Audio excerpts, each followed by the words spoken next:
কোরআনে কয়টা সূরা? সবাই বলেন। 114টার মধ্যে 113টা শুরুতেই বিসমিল্লাহির রহমানির রহিম আছে, শুধু এই একটা সূরার মধ্যে নাই। এজন্য আল্লাহ আরেকটা সূরার মধ্যে এই একটা আবার মিলায়ে দিয়েছে, মিলায়ে 114টা দিয়ে দিয়েছে। ওই সূরার নাম সূরাতুন নামাল। ইন্নাহু মিন সুলাইমান ওয়া ইন্নাহু বিসমিল্লাহির রহমানির রহিম। সাইয়েদনা সুলাইমান আলাইহিস সালাম রানী বালকিসের কাছে চিঠি পাঠালেন, ইন্নাহু মিন সুলাইমান ওয়া ইন্নাহু বিসমিল্লাহির রহমানির রহিম। নিশ্চয় এই চিঠি আমি পাঠিয়েছি সুলাইমানের পক্ষ থেকে এসেছে, নিশ্চয় এটা আল্লাহর নামে শুরু হয়েছে। ঠিক কি না? সাইয়েদনা সুলাইমান আলাইহিস সালামের একটা স্পেশাল পাখি ছিল, নাম হুদহুদ। কি পাখি? সুলাইমান আলাইহিস সালামের সিংহাসন আকাশ দিয়ে উড়ে যেত, হুদহুদ পাখিও উড়ে যেত। আর এই হুদহুদ পাখির চোখের পাওয়ার আর মেগাপিক্সেল এত বেশি ছিল, 1000 ফিট উঁচু থেকে জমিনের দিকে তাকালে, মরুভূমিতে তাকালে মরুভূমির কত ফিট নিচে মিষ্টি পানি আছে ওটা দেখে দেখে নজর করে সুলাইমান নবীর কাছে রিপোর্ট দিয়ে দিত। এই জন্য ওই সূরার মধ্যে আল্লাহ মিলাই দিলেন আরেকটা বিসমিল্লাহ। মানে সূরাতুত তাওবার মধ্যে বিসমিল্লাহ নাই, সূরাতুন নামলের মধ্যে দুইবার বিসমিল্লাহ। তার মানে 114টা বিসমিল্লাহ কোরআনে আছে রাডাই। এজন্য আগের কালের মুরব্বীরা বিয়েতে মেয়ে দেখতে গেলে জিজ্ঞেস করতো, মা বলো তো কোন সূরায় নাই বিসমিল্লাহ আর কোন সূরায় দুই বিসমিল্লাহ, এগুলো জিজ্ঞেস করতো আগে। এখন এগুলো করে না, এখন বলে মা চাইনিজ রাখতে জানো কিনা, হ্যাপি বার্থডে টু ইউ এই সংটা করতে পারবা কিনা, এই গানটা জানো কিনা, বার্থডেতে কোন গান গাইতে হয় এগুলো জিজ্ঞেস করে। চিল্লা এখন ঠিক কিনা? এজন্য আল্লাহ বললেন আমার মুমিন বান্দার প্রথম গুণ হলো আত-তাইবুনা। মুমিন বান্দারা ভুল করবে, মুমিন বান্দারা অন্যায় করবে, মুমিন বান্দারা অপরাধ করবে, কিন্তু সাথে সাথে ক্ষমা চাইবে কার কাছে? এজন্য আল্লাহ বললেন ইয়া আইয়ুহাল্লাযীনা আমানু তুবু ইলাল্লাহি তাওবাতান নাসুহা। ও আমার ইমানদার বান্দারা, ভুল করেছো, অন্যায় করেছো, পাপ করেছো, তো কি হয়েছে? তওবায়ে নাসুহা করো, তওবার মতন তওবা করো। তওবার মতো তওবা করলে তোমার জীবনের সব গুনাহ মাফ করে দিবে কে? ও মুমিন বান্দারা খবরদার, আমার রহমত থেকে নিরাশ হয়ো না। তুমি কত পাপ করেছো, তুমি কত নামাজ ছেড়েছো, তুমি কত অন্যায় করেছো, তুমি কত মিথ্যা বলেছো, তুমি কত জুলুম করেছো।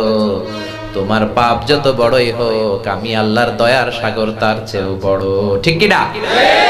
পাপ যদি হয় খালের পানির সমান আর বিলের পানির সমান, জেনে রেখো আমি আল্লাহর দয়া সাগরের পানির সমান। আল্লাহু আকবার। তোমার পাপ যদি হয় পাহাড়ের সমান, আমি আল্লাহর ভালোবাসা দয়া হলো আকাশের সমান। লা তাকনাতু মির রাহমাতিল্লাহ ইন্নাল্লাহা ইয়াগফিরুয যুনুবা জামিআ। খবরদার, যত জুলুমি হোক না কেন, যত পাপী তুমি করো না কেন, যত ভুল তুমি করো না কেন, আমি আল্লাহর রহমতের দুয়ার তোমার জন্য খোলা আছে না নাই? ওযু করে যায় নামাজটা বিছিয়ে 2 রাকাত নামাজ পড়ে কপালটা ঘষে ঘষে আমি আল্লাহর দরবারে সেজদা করে চোখের পানি ছাড়ো। চোখের পানি যদি ছাড়ার মতো ছাড়তে পারো, তোমার জীবনের সব গুনাহ আমি মাফ করে দেব। আল্লাহর দয়া আর ভালোবাসা যে কত বিশাল আপনি কল্পনাই করতে পারবেন না। আল্লাহ বলে ওয়া রাহমাতি ওয়াসিআত কুল্লা শাই, গোটা বিশ্বের সব জায়গায় আমার রহমত বিস্তৃত। আমার রহমত ছাড়া এই পৃথিবীতে কিছু হয় না, আমার দয়া ছাড়া পৃথিবীতে কিছু ঘটে না, আমার ভালোবাসা ছাড়া মহাবিশ্বে কিছু হওয়া সম্ভব নয়। এজন্য রব্বুল আলামিন আরশ যখন তৈরি করলেন, লৌহ কলম তৈরি করলেন, কুরসি তৈরি করলেন, আরশের উপরে রব্বুল আলামিন একটা সাইনবোর্ড দিয়ে দিলেন। কি দিলেন? আর ওই সাইনবোর্ডের উপরে লিখলেন ইন্না রাহমাতি সাবাকাত গাদাবি। সাইনবোর্ডের উপরে বড় করে লিখে দিলেন আরশের উপর ইন্না রাহমাতি সাবাকাত গাদাবি। তার মানে আমার রাগের উপরে আমার দয়ার ভালোবাসা বিজয় লাভ করেছে। সুবহানাল্লাহ। সাইনবোর্ডে যা লেখা তার মানে হলো আমি আল্লাহর রাগ আছে, আবার আমি আল্লাহর দয়াও আছে, কিন্তু আমি আল্লাহর রাগের চেয়ে দয়া বেশি। আল্লাহর রাগও আছে, আবার আল্লাহর ভালোবাসাও আছে, কিন্তু আল্লাহর রাগের চেয়ে ভালোবাসাটা বেশি। সুবহানাল্লাহ কইতে পারলেন না? আবার বিষ্ণুই বললেন শোনো শোনো, রব্বুল আলামিন দয়ার ভালোবাসাকে 100 টুকরা করলেন। চিল্লায় বলেন কয় টুকরা? 100 টুকরা দয়ার ভালোবাসার মধ্যে 99 টুকরা দয়ার ভালোবাসা রব্বুল আলামিন নিজের মধ্যে রেখে দিলেন। গোটা বিশ্বের সবার মধ্যে রব্বুল আলামিন 1 টুকরা ভালোবাসা ঢেলে দিলেন। ওই 1 টুকরা ভালোবাসার ছিটেফোঁটা আমি পেয়েছি, হুজুর পেয়েছে, হুজুর পেয়েছে, আপনি পেয়েছেন, আপনি পেয়েছেন, আপনারা সবাই পেয়েছেন। সাইয়েদনা আদম আলাইহিস সালাম থেকে শুরু করে কিয়ামত পর্যন্ত যত মানুষ ছিল, আছে, থাকবে, সবাই পেয়েছে। যত পাখি আছে তারাও পেয়েছে, যত মাছ আছে তারাও পেয়েছে। 1 টুকরা আমরা সবাই ভাগে যোগে পাইছি। ভালোবাসারে আল্লাহ 100 টুকরা করলেন। 99 টুকরা ভালোবাসা দয়া আল্লাহ নিজের মধ্যে রেখে দিলেন, আর 1 টুকরা ভালোবাসা সবার মধ্যে ভাগ করে দিলেন। ওই ভালোবাসার ঠেলায় পৃথিবীতে ভালোবাসার নাটক গান এর কোনো শেষ নাই। চিল্লা এখন ঠিক কিনা? ভালোবাসবো বাসবো রে বন্ধু, আছে না নাই? তোমায় যতনে, কত ভালোবাসার গান। আবার ভালোবাসার জন্য আমরা বিশ্ব ভালোবাসা দিবসও বানাইছি, বিশ্ব ঠেলাঠেলি দিবস। কবে এটা? হ্যাঁ, সর্বনাশ, শুরু হয়ে গেছে। এটার সাথে মুসলমানদের কোনো সম্পর্ক নাই। আমাদের সূর্য বছর হিসেবে 365 দিনই ভালোবাসা। আমার সকালেও ভালোবাসা, দুপুরেও ভালোবাসা, রাতেও ভালোবাসা। আমাদের সারা জীবন ভালোবাসাবাসী। চিল্লা এখন ঠিক কিনা? যাদের জীবনে ভালোবাসা নাই তারা ঘটা করে বছরে একটা দিন ভালোবাসা করার সাজ করে। আর আমরা যারা মুসলমান, প্রতিক্ষণে প্রতি মুহূর্তে আমাদের ভালোবাসা আছে না নাই? রাসূল আমারে ভালোবাসা, রাসূল আমার আলো আশা, রাসূল আমার প্রেম বিরহের মূল আলোচনা, মারে কাজে কর্মের অনুপ্রেরণা। চিল্লায় বলেন ঠিক কিনা? এজন্য রাব্বুল আলামিন বললেন, গোলাম ভালোবাসারে আমি 100 টুকরা করলাম, 99 টুকরা ভালোবাসা আমি আল্লাহ নিজের মধ্যে রেখে দিলাম, আর গোটা বিশ্বের সবার মধ্যে 1 টুকরা ভালোবাসা রেখে দিলাম। দেখেন ওই 1 টুকরা ভালোবাসার চোটে কত ভালোবাসার গান পৃথিবীতে, কত ভালোবাসাবাসী। মুরগির বাচ্চা যখন চিল নেয়ার জন্য ছোঁ মারে, দেখবেন মা মুরগিটা লাফ দিয়ে পড়ে, চিলের সাথে যুদ্ধ করতে যায়। ওই মা মুরগির পেটের ভিতরে এত ভালোবাসা ঢুকিয়ে দিয়েছে কে? আবার দেখবেন মা যখন ছোট্ট মেয়েটারে বলে, ও মা রাত অনেক হয়েছে, রাতের খাবার খাও, ছোট্ট মেয়েটা বলে, না মা খাবো না। আব্বা অফিস থেকে ফিরলে আব্বার কোলে বসে বসে দুইজনে একসাথে খাবো। ছোট্ট মেয়েটার মনের মধ্যেও বাবার জন্য ভালোবাসা ঢুকায়া দিল কে? পত্রিকার বিভিন্ন ফিচারে আমরা এমনও দেখেছি, বন্যার পানিতে মা ডুবে যায়, ছোট্ট বাচ্চাটারে বালতিতে করে মাথার মধ্যে চেপে ধরে রেখেছে। পানি কোমর থেকে বুক পর্যন্ত, বুক থেকে গলা পর্যন্ত, নাকের উপরে যখন চলে যায়, পানি খেতে খেতে মা দুনিয়া থেকে শেষ, কিন্তু বাচ্চাটা মরে নাই। বাচ্চার ভালোবাসায় নিজের জীবন বিলিয়ে দিয়েছে, বাচ্চারে মরতে দেয় নাই। সুবহানাল্লাহ।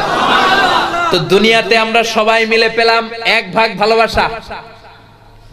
এই 1 ভাগ ভালোবাসার জন্য যদি বিশ্ব ভালোবাসা দিবস হয়, এই 1 ভাগ ভালোবাসার জন্য যদি চিলের সাথে মা মুরগি যুদ্ধ করে, ছোট্ট বাচ্চার জন্য বন্যার পানিতে মা মরে যায়, 1 ভাগ ভালোবাসার চোটে ছোট্ট মেয়েটা বলে, না না আব্বু আসলে আমি ভাত খাবো, তাহলে 99 ভাগ ভালোবাসা যিনি নিজের মধ্যে রেখেছেন তার ভালোবাসা বেশি না কম?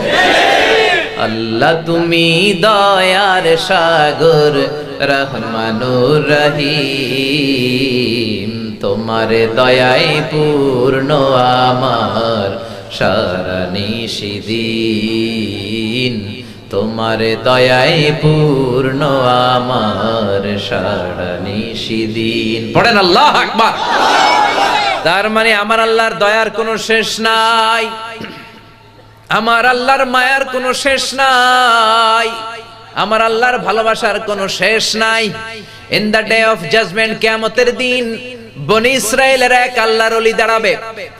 বুখারীর বর্ণনায় আল্লাহর ওলি রাত্রে বেলা ঘুমাতো না, শুধু তাহাজ্জুদ পড়তো, দিনের বেলাও জিকির করত, শুধু নামাজ পড়তো। বিচারের পরে আল্লাহ বনি ইসরাইলের আল্লাহর ওলির ডেকে বলবে, ও আল্লাহর ওলি, উদখুলিল জান্নাতা বিরহমাতি, দুনিয়াতে অনেক ইবাদত করেছো, এখন আমার রহমতে জান্নাতে ঢুকে যাও। ও বনি ইসরাইলের আল্লাহর ওলি, go to the paradise with my mercy, আমার দয়ায়, আমার ভালোবাসায় জান্নাতে ঢুকে যাও। বনি ইসরাইলের আল্লাহর ওলি বলে, আপনার দয়ায় জান্নাতে যাব কেন? বালবি আমালি, আমি আমার আমল দিয়ে জান্নাত চাই। তাহাজ্জুদ তো কম পড়ি নাই, কপালে তো সেজদা দিতে দিতে কালো করে ফেলছি কপাল। জিকির তো আপনার কম করি নাই, নামাজ তো কম পড়ি নাই, তাহাজ্জুদ তো কম গুজার যাই নাই। কেন আপনার দয়া দিয়ে রহমত দিয়ে জান্নাতে যাওয়া লাগবে? বালবে আমালি, আমি আমার আমলের বদলতে জান্নাত চাই। আল্লাহ বলবেন তাই নাকি? তুমি তোমার আমলের বদৌলতে জান্নাত চাও, বড় ভুল করে ফেললা রে গোলাম।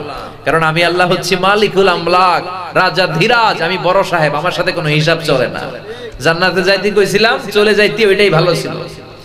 তুমি আমার সাথে হিসাব করতে চাও, ক্যালকুলেশন করতে চাও, ওকে ডান, লেটস মেক এ ক্যালকুলেশন, চলো একটা হিসাব করি।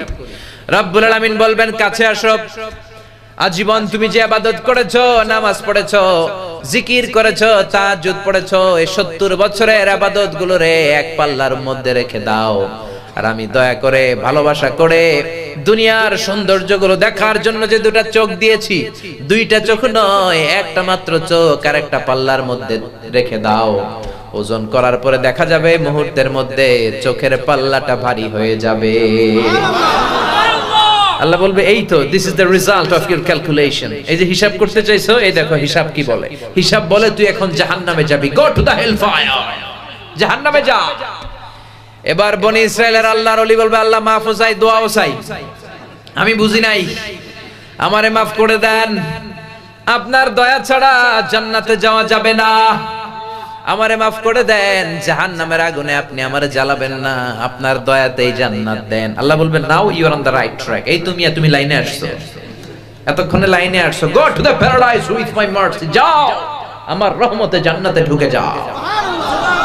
তার মানে কিয়ামতের দিন আল্লাহর দয়া ছাড়া, রহমত ছাড়া কেউ জান্নাতে ঢুকতে পারবে না। মায়েশা ডেকে বললেন নবী গো, আপনিও কি আল্লাহর রহমত ছাড়া, দয়া ছাড়া জান্নাতে ঢুকতে পারবেন না? বিশ্বনবী বললেন না, আমিও না, তবে আল্লাহর রহমত কিয়ামতের দিন আমাকে বেষ্টন করে রাখবে।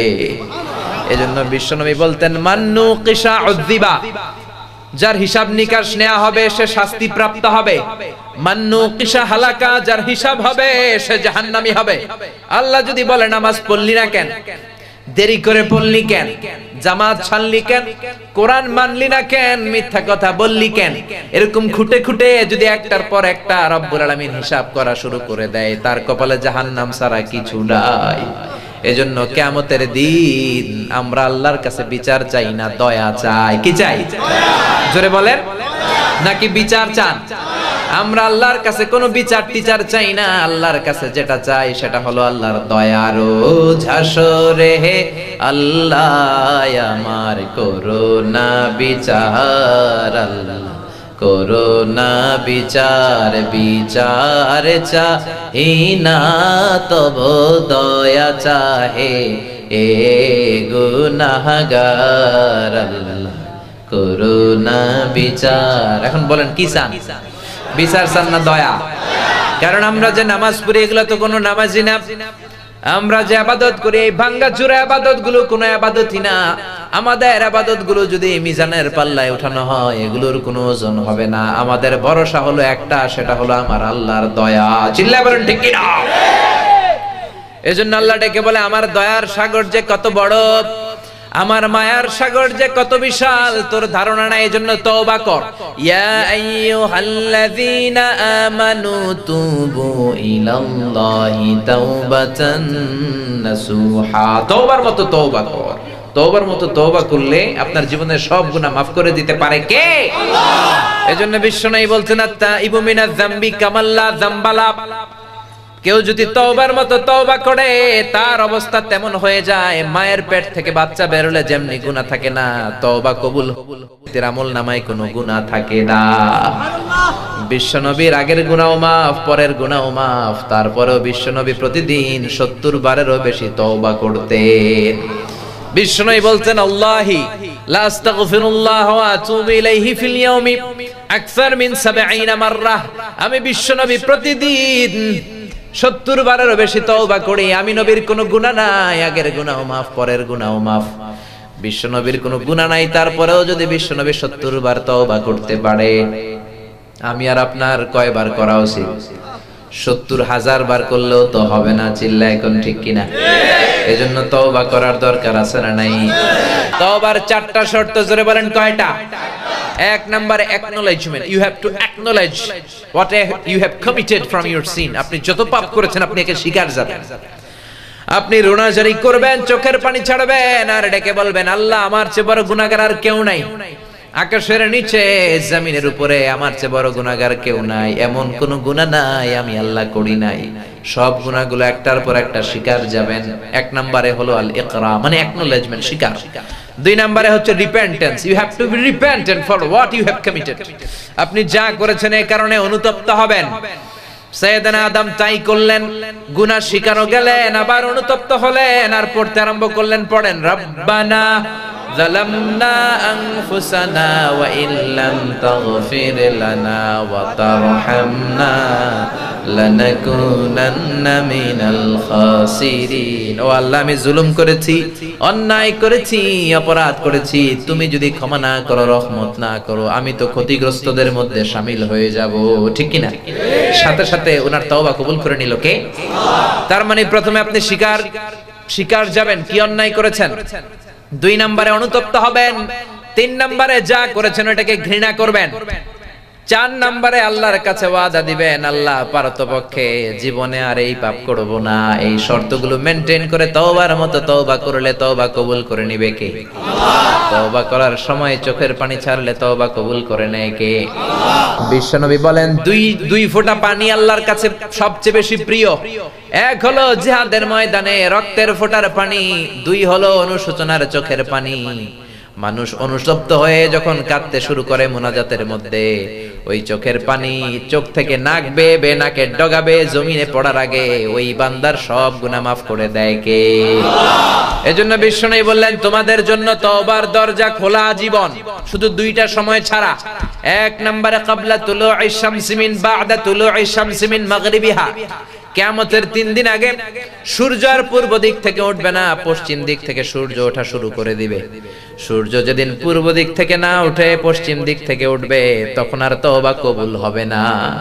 তখন যতই তওবা করেন কবুল হবে না। সূর্য যেদিন পশ্চিম দিক থেকে উঠবে, কোরআন খুলে দেখবেন কোরআনগুলো blank pages, completely white pages, সাদা পেজ হয়ে গেছে, কোরআনে কোনো আয়াত নাই। কোরআন মুখস্থ থাকবে, সিনার মধ্যে একটা আয়াতও আছে এরকম একটা লোকও থাকবে না, কোনো আলেমও থাকবে না। সব আলেম ওলামা মুমিন বান্দাদের বাম বগলের এইখানে একটা ফোড়া হবে, ওই ফোড়ার ব্যথায় সব মুমিনরা মরে লাশ হয়ে যাবে, শুধু কাফের মুশরিকদের উপর কিয়ামত প্রতিষ্ঠিত হবে। চিল্লায় কোন ঠিক কিনা? তার মানে কিয়ামতের আগ দিয়ে পশ্চিম দিক থেকে সূর্য উঠলে তওবার দরজা বন্ধ। দুই নাম্বার বাদাল গরগরা, মালাকুল মাউত যখন মানুষের রূহ ধরে টান দেয়, রূহ বের হতে বান্দার কষ্ট হয়, মুখ দিয়ে গরগর গরগর শব্দ হয়।